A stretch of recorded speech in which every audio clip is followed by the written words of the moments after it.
초입까지 오늘 한번 살펴보도록 하겠습니다.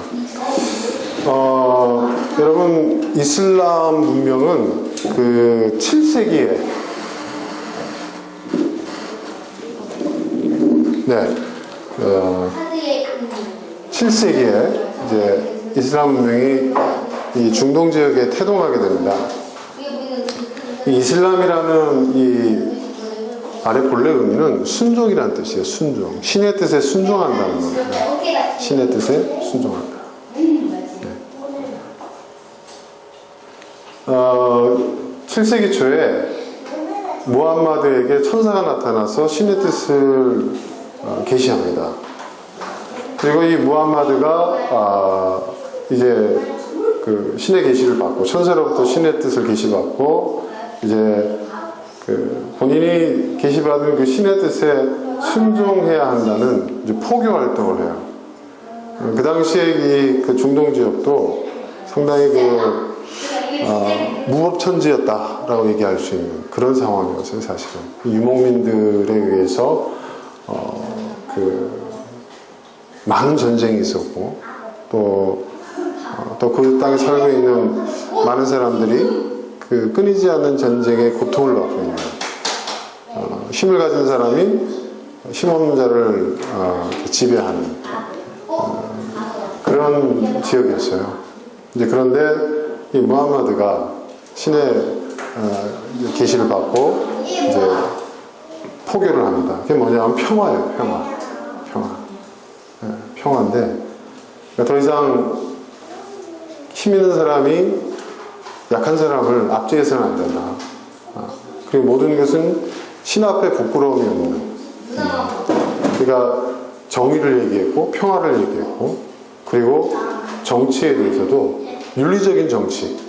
신 앞에 부끄러움. 그래서 이 종교의 진리가 종교의 가르침이 현실 정치에 반영되어야 한다는 상당히 파격적인 그런 내용을 포교를 했어요. 그 당시에 많은 사람들이 그 가르침에 호응을 했어요.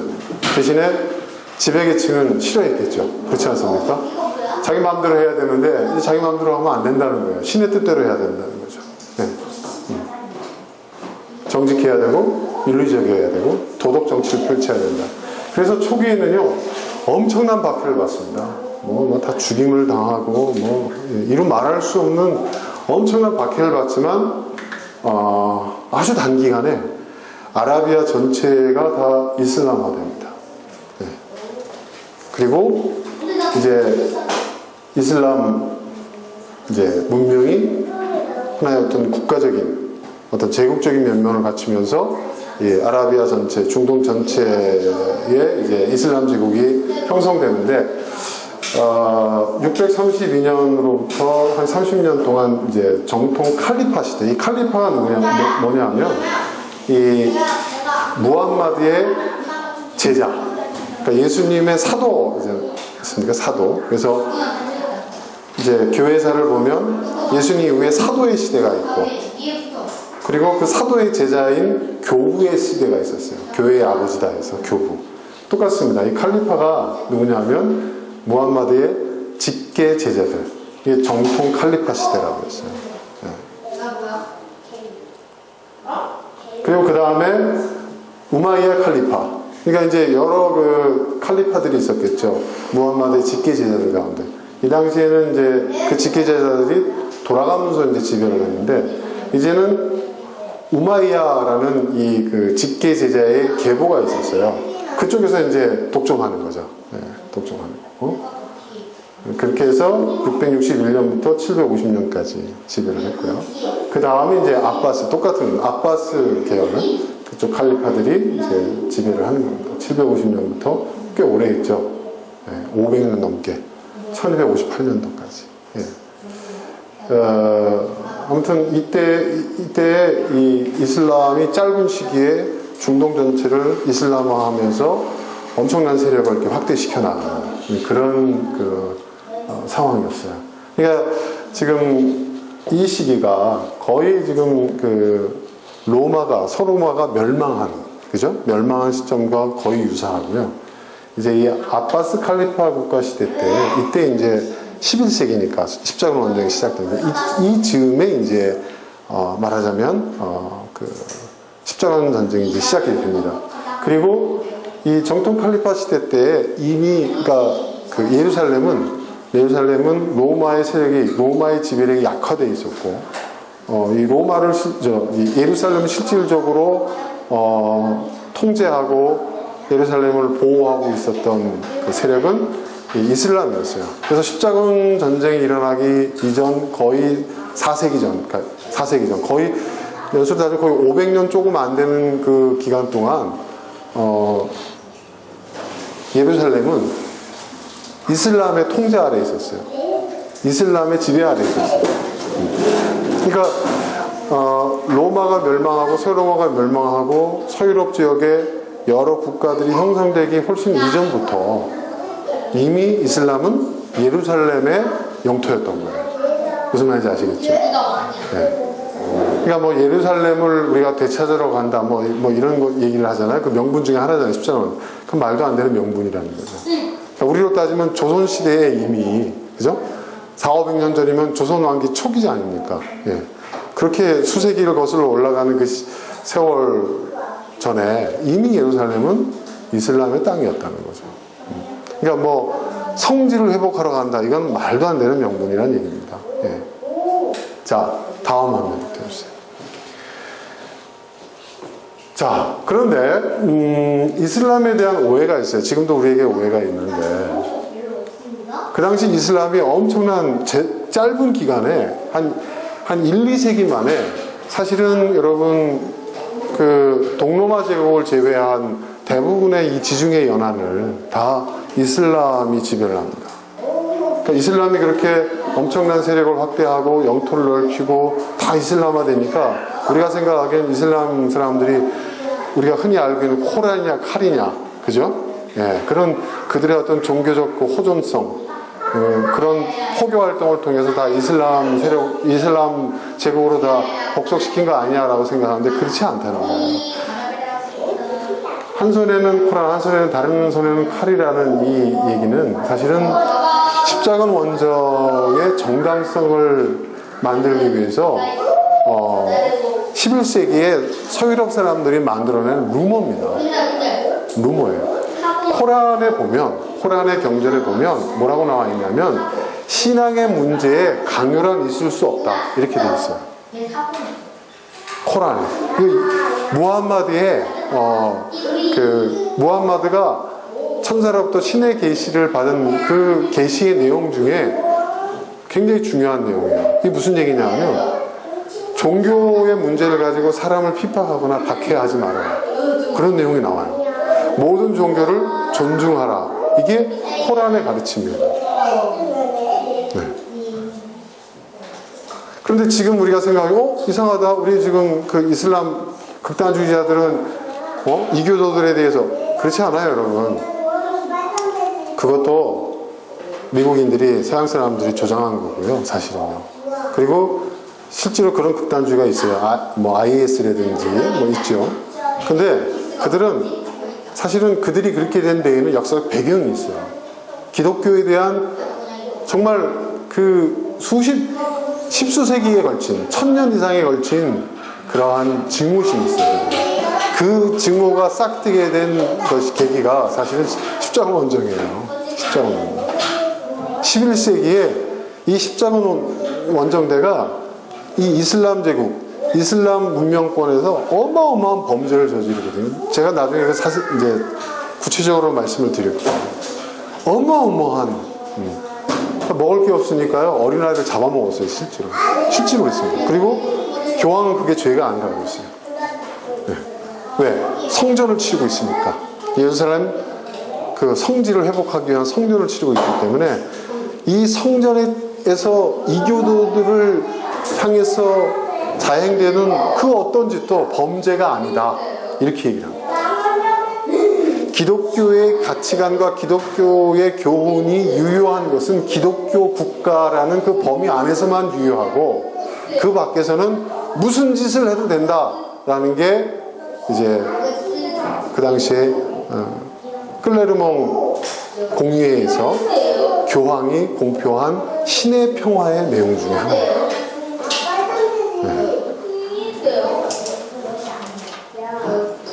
이슬람은 그러지 않았다는 거예요. 그 이슬람의 호전성, 이게 뭐냐면 이슬람은 아주 호전적이어가지고 가만히 있지를 못한다. 얘들은 무조건 그냥 침략을 하고 빼앗고 약탈을 해야 하는 그런 아주 호전적인 민족이다, 호전적인 종교다, 호전적인 문명이다 라고 얘기를 한 것도 사실은 십자가 원정을 정당화하기 위한 거예요.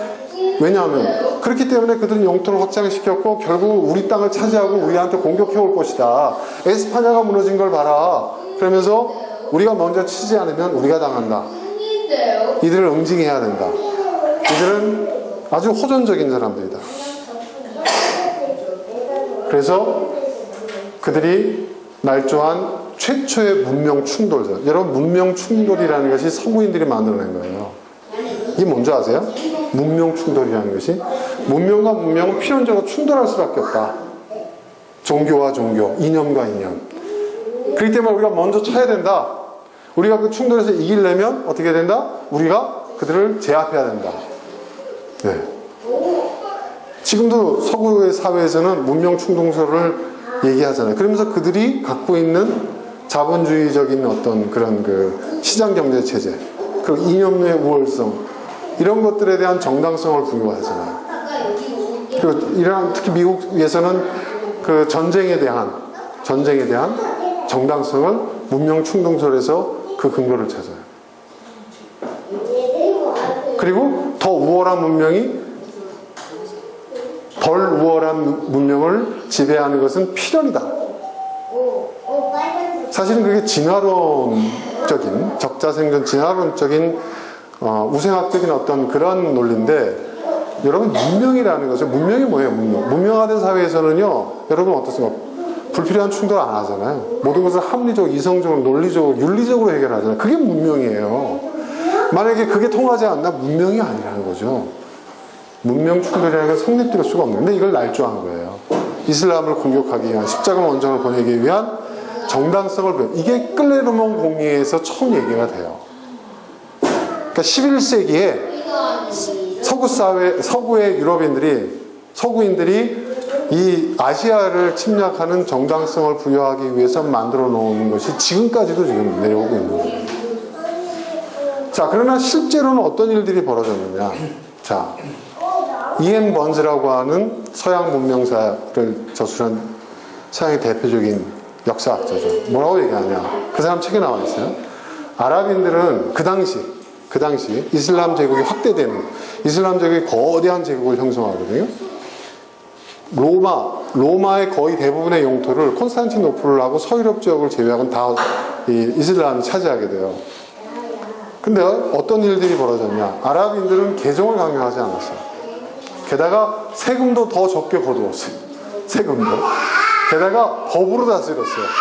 지배자 마음대로 다스리는 게 아니라 법과 원칙에 의해서 도덕적으로 다스린 거예요. 그래서 어떤 일들이 벌어지냐면, 피정복자 주민, 여러분 로마의 국교가 기독교였잖아요. 다 기독교도들이었어요. 기독교도들이 새로운 지배자를 환영했어요. 오히려 대대적으로 환영을 했어요. 네.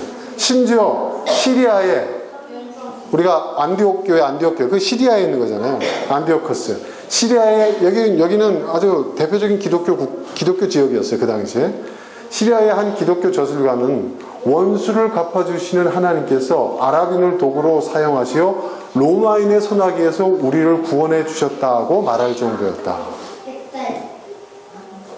이게 그 당시에 이슬람이 지배하고 있었던 나라에서 벌어진, 이슬람 분들이 들어오는 것을 주민들이 환영을 한 거예요. 야, 이제 우리 살았다. 하나님이 저들을 도구로 삼아서 우리를 해방시켜 주셨다. 우리를 구원하여 주셨다. 이렇게 얘기를 했다는 거예요. 이게 진실인 거죠. 그러니까 이 이슬람은 점점 확대하는 거예요. 예, 북아프리카뿐만 아니라 지중해 연안뿐만 아니라, 그리고 지금의 스페인과 포르투갈 땅까지 이슬람이 진출하게 되는 거예요. 그리고 주민들이, 피지배 계층들은 이슬람을 환영하는 거예요. 네. 저들은 세금도 적게 걷어. 저들은 법과 원칙과 도덕으로 우리를 다스려. 또 게다가 우리의 종교를 존중해줘. 개종도 강요하지 않아. 십자군 원정대가 명분으로 삼았던 예루살렘 수복, 예루살렘 회복. 종교적으로 핍박을 받고 있다, 기독교인들이. 순교를 당했다. 이런 루머를 막 퍼뜨리거든요. 근데 실제로 그 당시 예루살렘은요, 여러분, 유대교, 기독교, 그리고 이슬람이 사이좋게 공존하고 있었어요. 네, 사이좋게. 우리는 형제. 우리는 모두 다 아브라함의 후손들. 그러고 있었어요.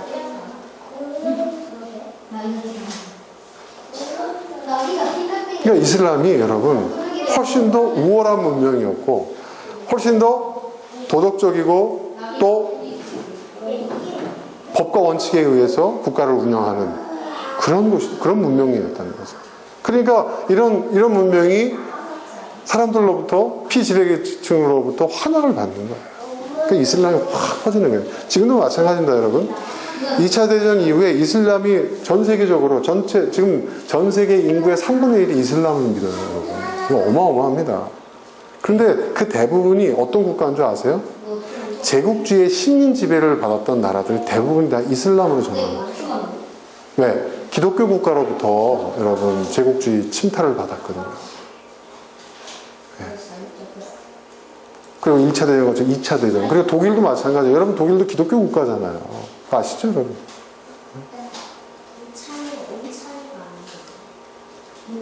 우리는 운 좋게 일본의 운이 좋다고 얘기해야 되나? 일본의 그 제국주의 그 지배를 받았어요. 근데 일본은 기독교 국가가 아니야. 오히려 기독교 국가의 선교사들이 우리를 도와줬어. 그래가지고 우리는 기독교에 대해서 열려 있는 거죠. 그러니까 일본의 식민 지배를 받았던 나라들 보세요, 여러분. 기독교가 왕성합니다. 필리핀, 우리나라. 그렇죠, 여러분. 그죠?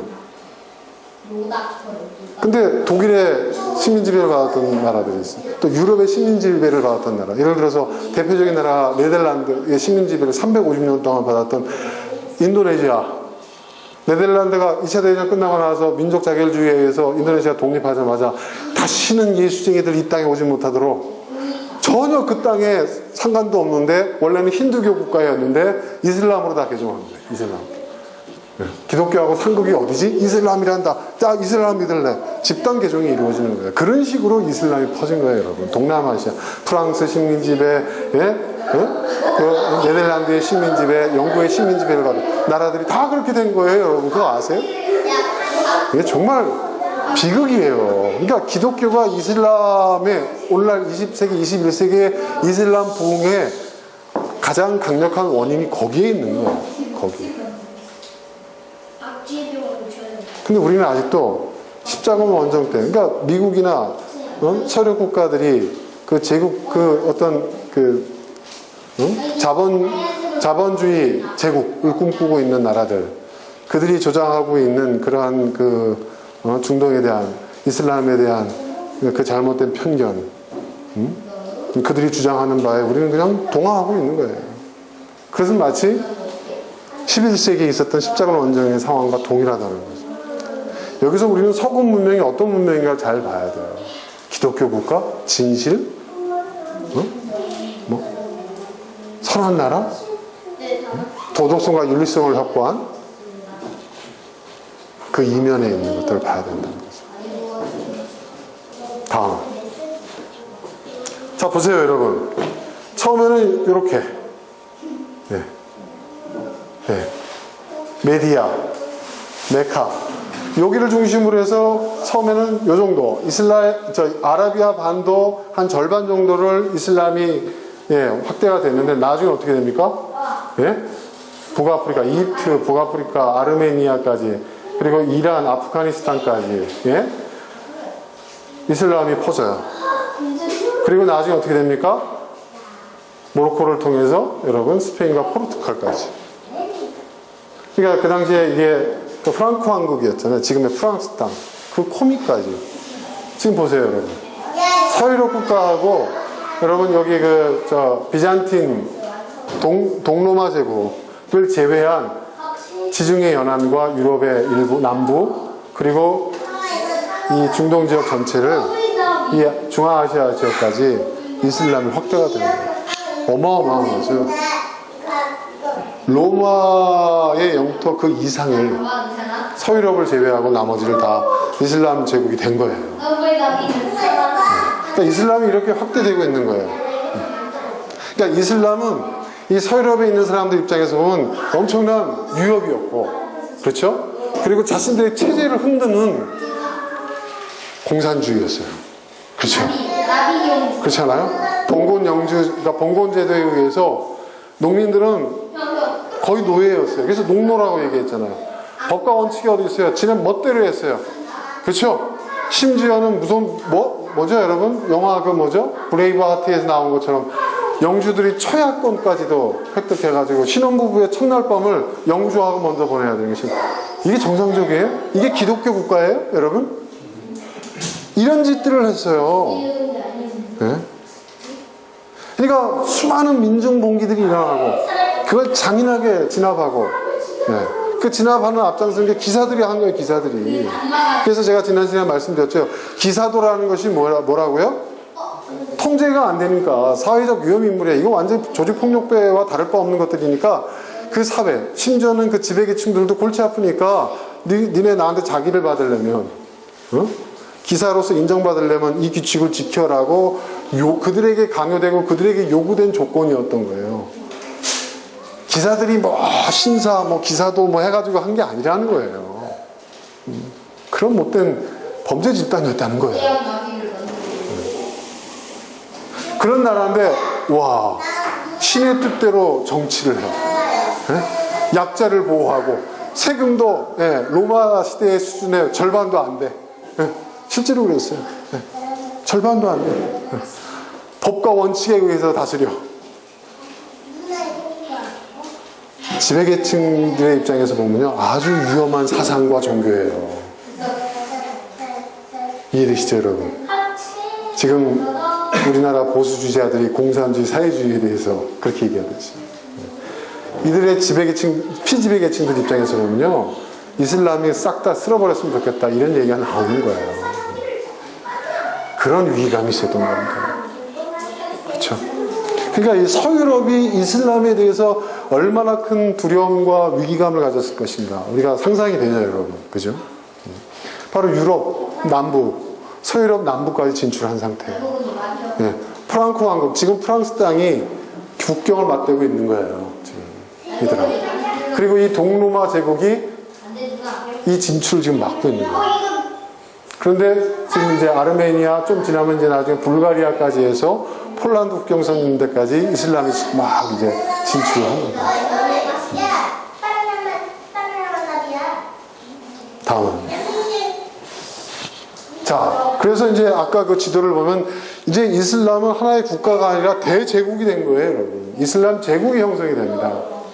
자, 우리나라의 그 이슬람이라는 책을 이희수 교수의 여러 사람들이 쓴 책에 보면 이런 얘기가 나옵니다. 이슬람은 짧은 시간 동안 중동은 물론 북아프리카로부터 중앙아시아, 동남아시아, 인도를 비롯하여 에스파냐를 위시한, 에스파냐가 지금 포르투갈하고 스페인 얘기하죠. 위시한 유럽까지 점령하였다. 그것이 가능했던 것은 칼이 아니라 여러 사상과 문화를 수용하고자 했던 융화력과 관용 덕분이었다라고 기록하고 있고요. 우리가 자주 인용하는 이엔 번스는 뭐라고 얘기했냐면, 이슬람 문명은 100년도 안 되어서 옛 로마 영토의 대부분을 정복하였고 다양성 속의 통합이야말로 이슬람의 특징이었다. 네. 이게 이제 그 당시에 예루살렘을 상상하고 그린 그림인데, 다양한 종교의 사람들이 공존하는 그런 땅이었다는 것이죠. 그래서 이슬람 세계는 급격한 확장을 이뤘고, 이에 동로마와 서유럽 지배층은 큰 위기감을 갖게 됩니다. 정말 위기감. 다음. 자, 그럼 그 당시에 기독교와 이슬람은 어떤 관계였나? 형제의 종교라는 거죠. 기독교, 이슬람 뿐만 아니라 유대교까지. 같은 유일신, 여러분 하나님, 알라, 여호와가 같은 유일신의 다른 호칭인 거예요. 다른 신이 아니라는 거예요, 여러분. 우리가 그걸 알아야 돼요. 제가 말씀드렸죠? 여호와. 나의 이름은 여호와죠. 나는 여호와라. 근데 그 여호와의 고대 명칭이 뭐냐면 엘로힘이에요. 아람어 엘로힘. 엘이 하나님의 이름이에요. 이스라엘, 여러분. 그 엘을 아랍식 발음으로 하면 알이에요. 라는 뭐냐? 감탄사예요. 알라는 위대하다. 알라. 그러니까 신의 이름을 부를 때 하고 부르면 안 돼. 경탄해야 돼. 감탄해야 돼. 그래서 감탄조사가 붙은 거예요. 그게 알라가 되는 거예요. 아시겠어요, 여러분? 하나님 뭐예요? 하나뿐인 유일신. 하나밖에 없는 님. 하나밖에 없는 유일신이라는 뜻이 하나님이잖아요. 이게 같은 유일신을 부르는 다른 호칭이에요. 같은 하나님이에요. 네? 다른 신이 아니라니까요, 여러분. 그래서 서로, 그리고 같은 기원을 가지고 있어요. 보세요, 여러분. 자, 아브라함이죠? 아브라함의 본처첩. 이거 사실 본처첩이란 말도 이거 쓰면 안 돼. 네. 왜 그런지 아세요?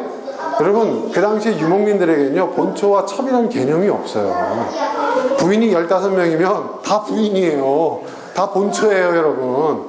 근데 우리는 우리 유교적 전통에 따라서 또 서양 사람들의 그 기독교적 가치관에 따라서 본처, 메인이 있고 옵션이 있다. 이렇게 생각을 하는 거란 말이에요. 근데 그 당시의 사람들은 다 처예요. 네? 그 누가 장자냐? 본처의 소생만 진짜 적통이다. 아니에요. 그건 우리 유교적 가치관이고요. 처음 태어난 아들이 장자예요. 사실은. 자, 봅시다. 아브라함의 두 부인이 있어요. 누가 있었어요? 네? 사라가 있었고 하갈이 있었어요. 하갈이 원래는 사라의 몸종이었죠. 하갈이 지 주인의 남편을 유혹해서 네? 세컨드 자리를 꿰찼어요? 아니죠. 사라가 뭐예요? 애를 못 낳으니까 자기를 대신해서 대를 이으라고 남편한테 줬잖아요. 그래서 둘째 부인을 삼은 거 아니에요. 자기가 생각할 때는 자기 몸종이었으니까 둘째 부인인데도 충분히 내가 통제를 할 수 있을 것 같아 하고 이제 그렇게 한 거겠죠. 네? 아브라함은 대를 잇고 싶어서 또 예쁜 젊은 색시가 좋았겠죠. 자식을 낳았어요. 누굴 낳았어요?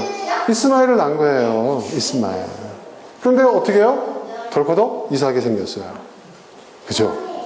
여기서부터 비극이 생기는 거예요. 지금까지 문명사에, 인류사에, 종교의 역사에 비극이 여기서 생기는 거예요. 자, 그래서 어떻게 돼요? 이삭은 뭐예요? 자기 중심으로 하나님을 섬기는 유대교를 만들어요. 이스마엘은 어떻게 돼요? 그도 하나님을 섬겨요. 그렇죠? 여러분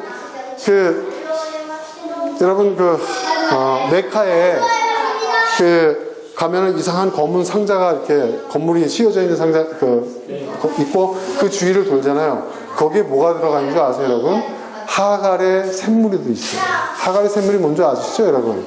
하갈이 쫓겨나가지고 이스마엘 가다가 애가 목말라 죽어가고 있으니까 거기서 통곡을 했더니 하나님께서 천사를 보내서 하갈의 눈을 밝혀주니까 우물을 발견하고, 그쵸? 그 우물이 메카의 중심이고, 여러분 그 메카에 순례를 가는 수많은 이슬람 교도들이 그걸 도는 거예요. 하나님을 여호와 알라의 이름을 부르면서. 여러분 이슬람. 근데 이 이슬람도 비극이 생기죠. 시아파하고 수니파가 나눠져요. 유대교는 어떻게 해요? 유대교와 기독교로 갈라져요. 그죠? 그리고 기독교는 또 천주교와 동방정교로 갈라져요. 동서로마제 이 분열에 의해서. 그리고 천주교는 구교와 신교, 지금 신교, 우리가 이렇게 갈라지는 거예요. 여러분 이거 다 뭐예요? 족보예요. 다 형제예요. 그렇죠? 다 같은 하나님을 섬기는 거예요. 네. 다 믿음의 조상 아브라함의 후예예요. 그런데 왜 이렇게 지금은 철천지 원수들이 돼 있을까요? 유대교, 이슬람, 기독교 서로가. 바로 이것 때문에 서유럽 국가들의 탐욕과 위기에서 비롯된 십자군 전쟁이 이 세 종교, 형제처럼 정말 사이좋게 공존했던, 심지어는요 어떤 일들이 있었냐면 기독교도가 핍박을 받으면요 이교도한테 이슬람교도가 보호해줬어요. 네. 또 아프리카에서는요, 이디오피아 같은 경우에 이슬람교도가 핍박을 받으니까 이디오피아 국가는 기독교 국가잖아요, 이디오피아. 이슬람 보호해주고 유대인들을 보호해줬다고. 서로가 서로를 보호해주고 존중해줬단 말이에요. 그런데 십자군 원정으로 인해서 이 세 존재가 지금까지 불구대천의 원수가 된 거예요. 불구대천. 십자군 전쟁은 서구 사회가 조장한 최초의 문명 충돌설에서 비롯된 거예요. 근데 지금도 문명 충돌설을 주장하고 있어요. 서양 사람들. 이걸 여러분 우리가 유심히 봐야 됩니다. 십자군 원정의 그 논리가 그들이 주장하는 그들이 합리화시키는 그 정당성이 주장하고 있는 바가 지금도 그대로 여러분 이어지고 있어요. 북한에 대해서 얘기하는 얘기를 가만히 들어보면요. 그리고 이 십자군 원정에서 이 클레르몽 공의에서 서유럽 국가들이 십자군 원정을 정당화시켰던 그 내용은 똑같습니다.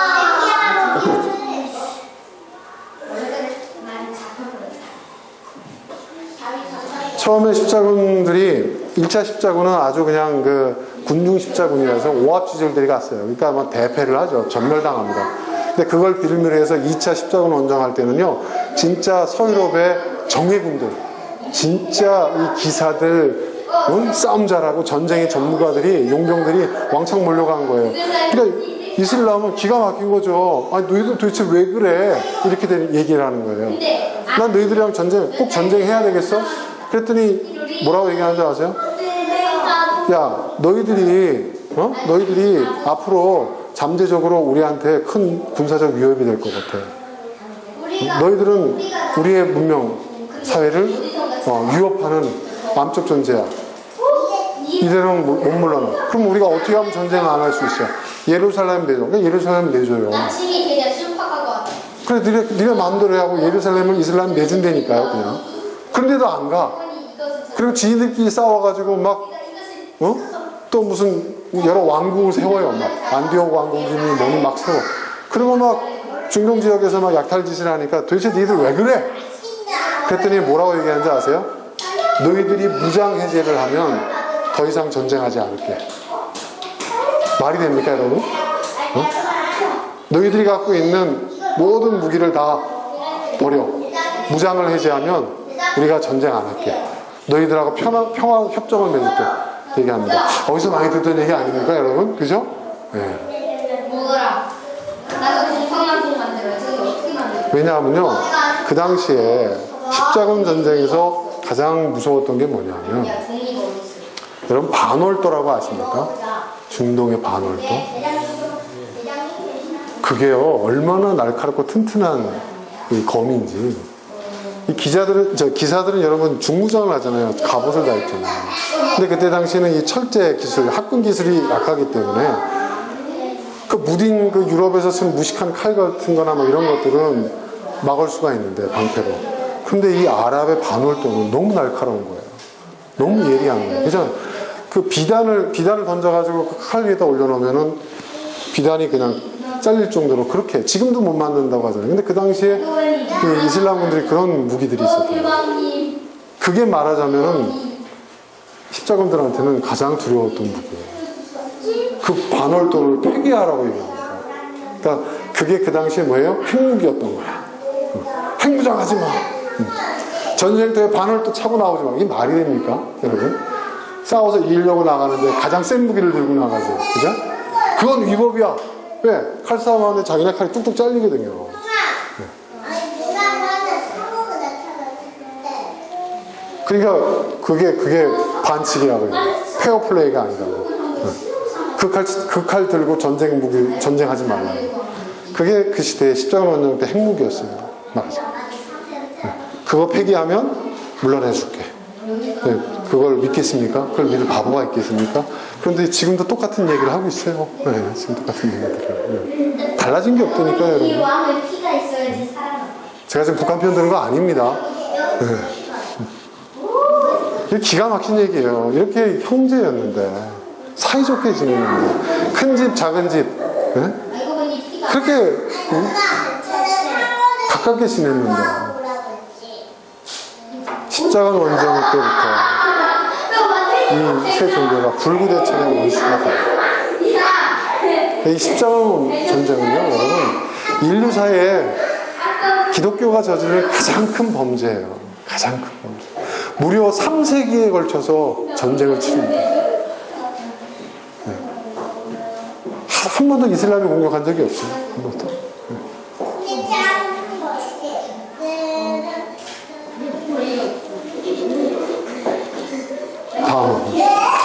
다음. 자, 이게 지금 제가 오늘 애니메이션에서 제가 지금 캡처를 해본 건데요. 자, 교황. 자, 이런 이해관계가 십자군 원정의 이면에 숨어 있었던 거. 이게 진짜 이유였다는 거죠. 뭐 성질을 회복해? 뭐 그런 소리 얘기고요. 이게 진짜. 자, 교황은 내가 황제를 도와서 내가 황제보다 더 위라는 걸 보여주고 싶어. 프랑코 왕국의 신성 로마 제국 막 발표하니까 교황공을 강화하고 싶어서.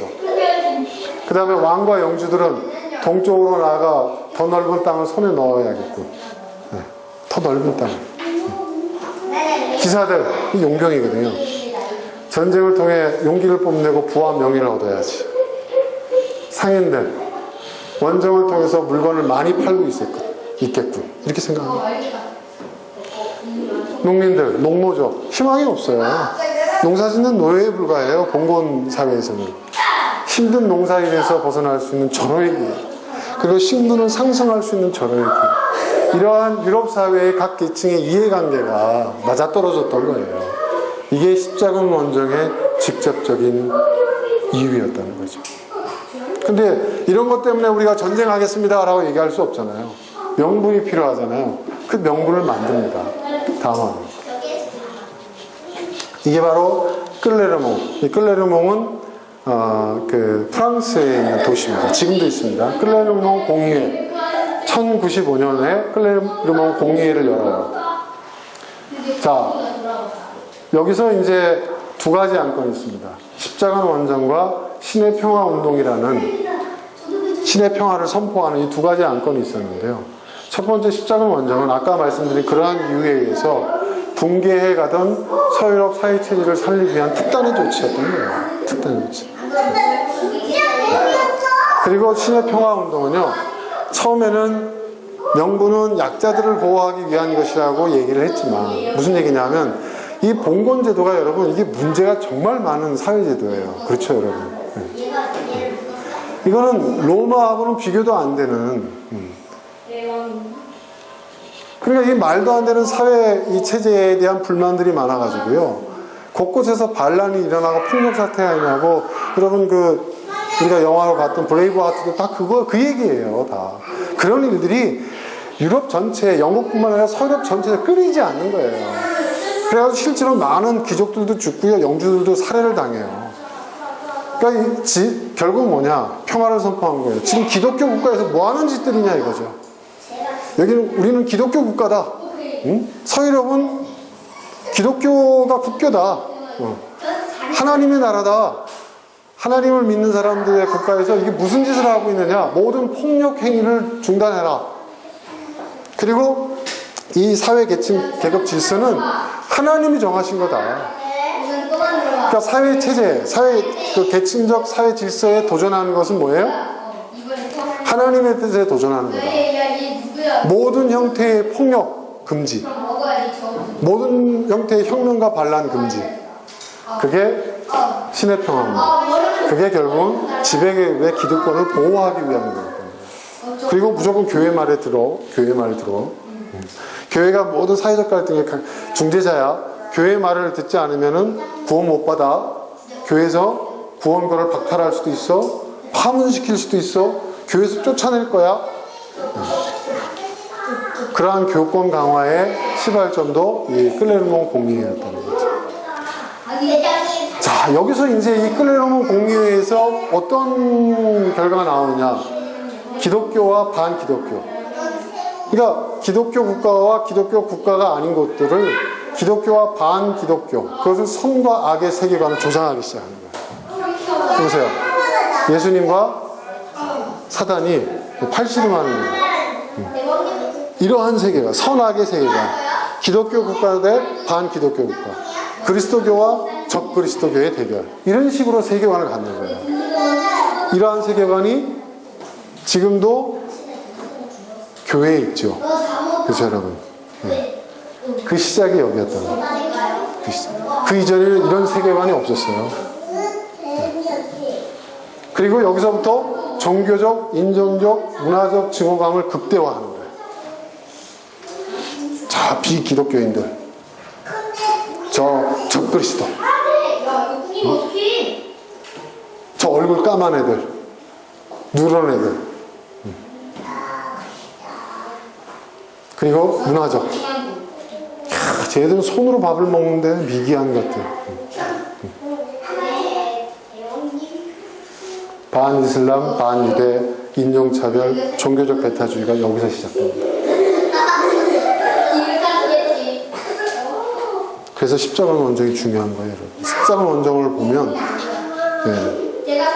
서양의 역사가 보이고요. 여기서 이루어진 똑같은 논리가 그 이후에 서유럽에서 저질러 놓은 모든 범죄에 똑같은 논리가 다 적용이 됩니다.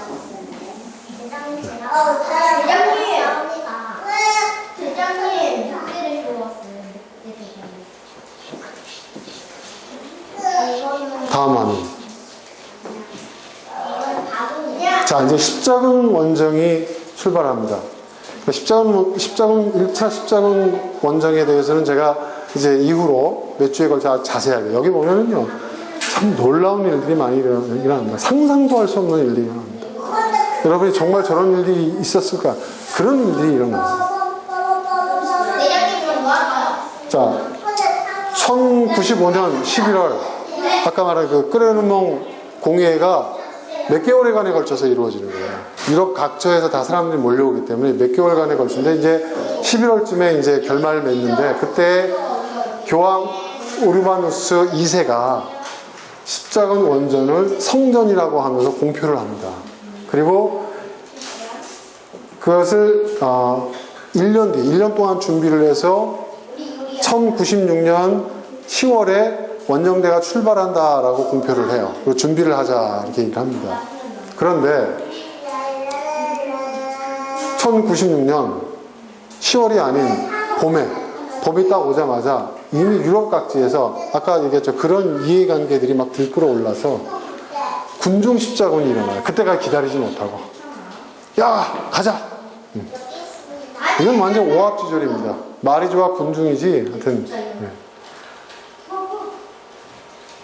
여기에는 뭐 농민들도 있고요, 범죄자들도 있고요, 온갖 잡범들, 또 3류급 기사들, 몰락한 영주 귀족들, 그런 그 오만 사람들이 다, 그리고 그 교회에서 이제 정식으로 성직자로 인정받지 못한 이상한 그 성직자 행세를 하고 다니는 사람들, 이것들이 다 모여가지고 1차 십자군 원정을 떠나는데요. 이들이 유럽 각지에서 모여가지고 이렇게 예루살렘을 향해서 가는데, 길도 몰라가지고요.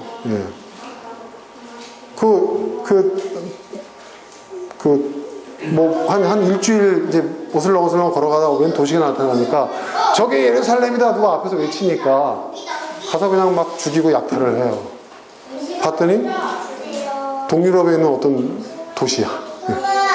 유럽이 어딘지도 몰라. 근데 그 사람들이 거기가 예루살렘인 줄 착각했을까요? 아니에요.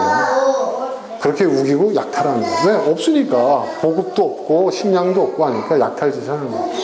그러면서 이들이 무슨 짓을 했냐면, 이때부터 유대인들을 학살하기 시작합니다. 몰려다니면서. 유대인들, 반유대주의. 유대인들에 대해서 이들이 처음으로 나온 얘기예요. 예루살렘이 이렇게 된 것은 예루살렘이 저주를 받았기 때문이다. 어떤 저주? 왜 저주를 받았느냐? 예수님을 죽였기 때문에.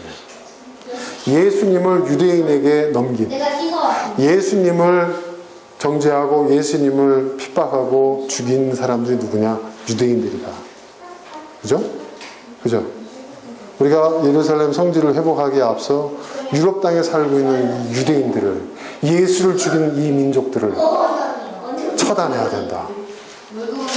이때부터 대대적인 유대인 학살이 자행됩니다. 몰려다니면서. 그리고 유대인들이 갖고 있었던, 유대인들은 똑똑해서 부자잖아요, 항상. 약탈을. 여러분, 2차 대전에 이르러서 20세기 초반에 유대인 학생이 일어난 게 아니에요. 그보다 1000년 전에.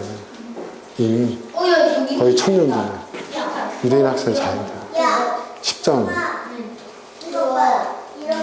이 십자군 전쟁이 유지되는 동안 유대인들이 다 도망가요. 전 세계로 흩어집니다. 유럽인 유대인들이 살 땅이 못 되는 거예요. 전부 다 동로마 제국으로 가거나 중앙아시아로 도망가거나, 지금의 러시아 땅 쪽으로 도망가고.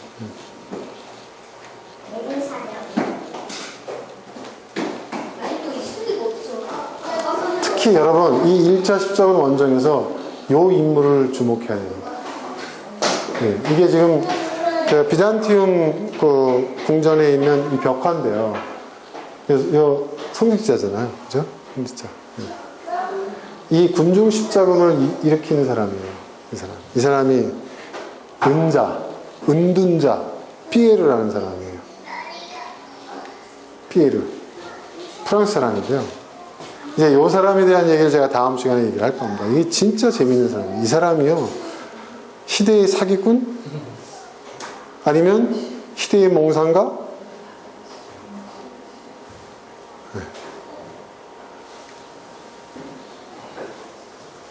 이 사람이 유럽 전역을 다니면서 이제 예루살렘을 다니고 온 거예요. 이 사람이 순례를 갔다 온 거예요. 자유롭게 순례를 그 당시 다녀올 수 있거든요. 갔다 오고 난 다음에 자기가 카톨릭에서는 일대 교황이 누굽니까? 베드로죠. 자기가 꿈에 베드로를 만났다는 거예요. 그 이 베드로가 일대 교황이잖아요. 교황은 무호하잖아요. 예수님이 교권을 넘겨줬잖아요. 첫 번째. 예수님이 교권을 넘겨준 첫 번째 사람이 베드로예요. 베드로 교황이 꿈에 나타나가지고 예루살렘을 되찾아라. 이슬람을 격파하고 멸하고 예루살렘을 되찾으자는 꿈을 꿨다 내가. 그리고 자기가 예루살렘에 가보니까 예루살렘에 있는 그 많은 기독교인들이 핍박을 거짓말을 하는 거예요. 핍박을 당하고 그 많은 그 교회들이 또 무너지고 모욕을 당하고 있다. 그 사람들은 뭐 그거보다는 더 관심이 있었던 게 뭐냐면 이 사람이 그 예루살렘과 그 중동 여러 지역을 여행을 했잖아요. 거기에 얼마나 화려하고 얼마나 금은보화가 넘치고 여기도 관심이 있는 거예요. 우리도 그 해외여행하면 막 그런 거에 동경하잖아요. 그런 얘기를 막 하니까 서울에서는 상상도 할 수 없는 그런 이야기가 거기 막 이 사람의 입을 통해서 전해지니까요. 막 사람들이 막 거기에 열광하는 거예요. 그리고 이 사람이 자기를 따르는 무리들이 생기니까 이제 오늘 따지면 부흥강사 행세를 하는 겁니다. 몰려다니면서 광장에서 교회에서 막 말도 안 되는 이야기를 막 해가면서 사람을 현혹하는 거죠.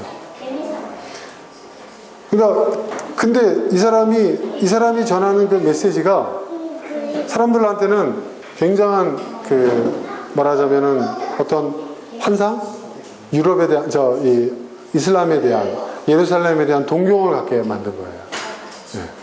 관심이 글로 싹 쏠리니까 어떤 일이 벌어지냐면 지배계층에 대한 불만이 수그러드는 거예요. 관심이 글로 가니까. 그러니까 말하자면 이 사람은 종교의 이름으로 뭐예요? 사람들의 관심을 끈 거예요. 사람들의 관심이 이 사람 은자 피에르에게 쫙 몰리니까 처음에는 지배계층들이 이 은자 피에르를 탐탁지 않게 봤어요. 그래서 이 사람을 뒷조사를 해봤어. 뒷조사를 해봤더니 예전에 뭘 했던 사람이냐면 귀족들의 자제들한테 교육을 담당하던 가정교사였던 거예요. 꽤 똑똑하고 또 잘 나갔던 사람이야. 한때. 근데 나중에는 이제 어떻게 이렇게 돼버린 거죠. 저거 잘 이용하면 좋은 결과가 있겠다 해가지고 잡아갔어요. 그랬더니 이 은자 피해를 잡아가니까 사람이 난리가 났죠. 그 당시에 종교재판이라는 것이 어떤 결말인지 아시잖아요. 네? 그런데 어떤 일이 벌어지냐. 이 교황과 이 국왕과 이 귀족들, 이 사람들이 이 피에르를 이용해요. 피에르가 떠들고 다니니까 사람들의 모든 관심이, 예? 지금 우리의 관심 뭐 스포츠에 뭐 그렇죠. 우리가 지난 시간에 4S 뭐 얘기했잖아요. 그것처럼 피에르한테 다, 피에르는 뭐 온갖 자기가 뭐 그 예루살렘 그쪽 그 성지순례 한번 한 건데 하여튼 수십 년을 뭐 중동 사회를 헤매고 다니는 것처럼 온갖 그냥 과장과 막 그냥 얘기 참 잘했나 봐요. 뭐 이야기꾼이었나 봐요. 막 사람들이 거기에 막 빠지니까 이거 잘 이용하면은 우리한테 굉장히 유리한 상황이 발생되겠다 해가지고 이 사람을 어떻게 하느냐, 정책적으로 밀어줍니다. 정책적으로. 밥은 먹고 다니십니까? 돈 걱정하지 말고 이제부터는 저녁에 다니면서 얘기해라. 대신 이러이러한 내용들을 강조해달라. 그래서 유럽 전역을 다니면서 이슬람에 대한 그 온갖 음해, 편견, 반인종주의, 반종교주의, 예? 그런 걸 다 조장하고 다니는 거예요, 이 사람. 굉장히 잘했나 봐요. 그러니까 클레르몽 이 종교회의 때 이 사람도 참여를 했어요. 불러야 돼. 그래가지고 원하는 대로 십자가 원전까지 간다 했는데 이 사람은 자기가 총사령관이 될 줄 알았어. 이 사람은 자기가 총사령관이 될 줄 알았어. 그런데 총사령관 시키겠어요? 이 비천한 자를? 네? 다른 대주교를 총사령관으로 삼아버린 거예요. 그리고 1096년 10월 달에 1년 동안 준비를 해서 우리가 원정 간다라고 얘기하니까 이 사람은 그래? 하면서 또 유럽 전역을 다니면서 자기가 사람들을 끌어모아요. 그래가지고 시작된 것이 제1차 십자가 원정 군중 십자가예요. 그래서 이 사람이 이끌고 사는 거예요. 근데 어떻게 했어요, 여러분? 십자가원 안에서 언어도 다르고요, 서로. 계층도 다르고요. 온갖 각계각층의 잡스러운 사람들이 다 뒤섞여 있어가지고 통제도 안 되고요. 대신 머릿수만 많아요, 머릿수. 머릿수가 많아요. 수십만 명. 거짓대처럼 몰려다니는 거죠.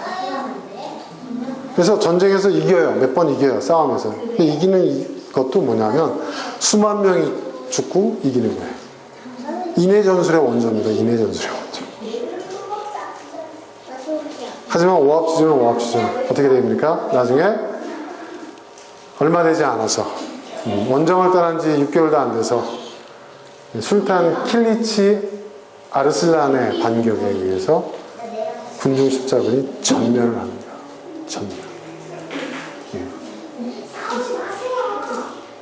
근데 유럽에 있는 지배계층은 이걸 조장한 거예요. 처음에는 자기들이 이들이 먼저 떠난다고 했을 때는 순간 당황했지만 내버려둔 거예요. 왜 그랬겠어요? 전쟁에 자신들이 참전한 명분을 더 강하게 해요. 이들이 딱 죽자마자 어떻게 해요? 뭐야? 우리 교도들이 이슬람 교도들, 이교도들에 의해서 죽임을 당했다고? 우리나라 백성들이 전쟁터에서 이렇게 몰살당했다고? 무슨 말인지 이해되시죠? 그러면서 2차 십자군 원정은요, 유럽의 최정예군이 파견이 됩니다. 그래서 예루살렘을 차지해버려요. 그리고 예루살렘 왕국, 우리 영화 여러분 보셨죠? 영화 기억나세요? 그 영화 뭐죠? 그거? 기독교 왕국인가? 그 뭐죠? 그거? 갑자기 생각이 안 나네. 뭐였죠? 십자군 원정, 예루살렘 왕국이 있었잖아요. 예, 이거 갑자기 제목이 생각이 안 나는데 그 영화, 네, 그 예루살렘 왕국이 이제 세워지게 되는 거예요. 자, 다음 한번. 보시면 여러분, 요 빨간색이 1차 십자군 원정이에요. 자, 보시면 여기가 클레르몽이, 프랑스 클레르몽 있죠? 이게 이제 여기서 이제 종교회의가 이제 시작이 됐는데, 유럽 각지에서 이제 사람들이 모여가지고 리옹에서 집결해서 출발을 합니다. 두 갈래로 출발해요. 내륙으로 가고 또 이렇게 로마를 거쳐서 교황령을 거쳐서 이제 100길로 가는 이제 길이 이제 있는데 또 그 북유럽 쪽에서 또 막 여기저기서 출처를 알 수 없지만 또 이렇게 세 갈래로 이제 갑니다. 근데 이 유럽 전역을 휘젓고 다니면서요, 어마어마한 범죄를 저지릅니다. 그리고 아까 말씀드렸던 유대인들 학살하고. 그래서 예루살렘까지 가죠. 이게 1차 십자군 전쟁의 경로입니다. 자, 오늘 여기까지 하겠습니다.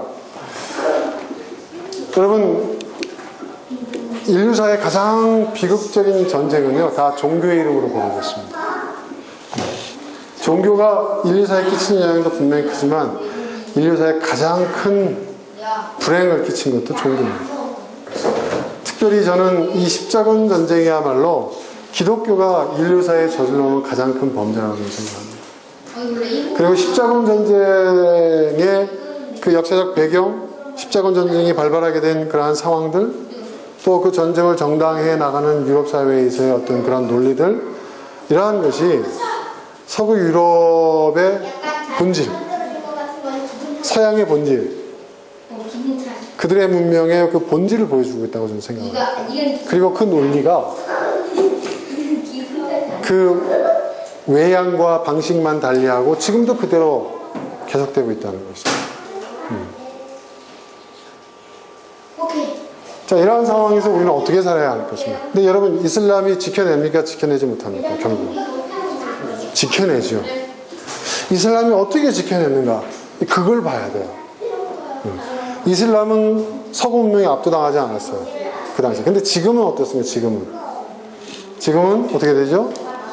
기독교처럼 돼버렸죠, 자기들도. 네. 그러니까 제가 이슬람 교도가 되자는 게 아니에요. 네? 이슬람을 제가 옹호하는 게 아니에요. 그 십자군 원정 때 이슬람이 어떻게 자기의 것들을 지켜냈는지, 거기에 우리가 주목할 필요가 있습니다. 거기서 우리가 배워야 할 것들이 있습니다.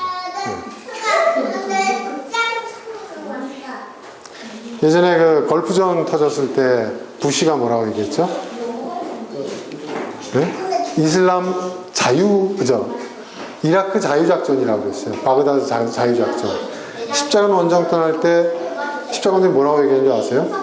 예루살렘 해방작전, 예루살렘 자유작전이라고 했어요. 놀랍죠? 그리고 걸프전에 참전하는 미군을 뭐라고 해요? 유엔군을 뭐라고요? 다국적군을 뭐라고요? 십자군이라고 했어요. 십자군. 무섭지 않아요, 여러분? 네.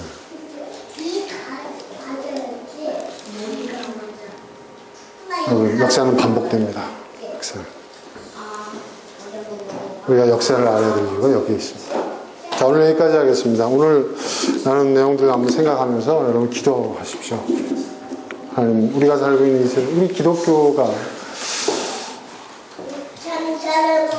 이런 종교의 이름으로 저질러온 이 엄청난 범죄, 또 종교인으로서 여기 이 십자군 원정에 참전한 사람들, 오늘은 또 다른 형태의 우리가 십자군을 아는지, 우리 스스로가, 그리고 우리 자신도 그 십자군 원정에 참여하고 있는 사람은 아닌지, 그걸 돌이켜보고 우리가 정말 바른 기독교의 정신, 바른 신앙의 길을 걸어가는 자들이 될 수 있게 해달라고. 그리고 이러한 상황들이 우리 지금 한국이, 대한민국이 처해 있는 상황, 북한이 처해 있는 상황이 딱 맞지 않습니까? 이런 상황 속에서 우리가 우리의 그 평화의 길을, 우리가 살아갈 수 있는 길을 잘 분별해 찾아갈 수 있도록 해달라고.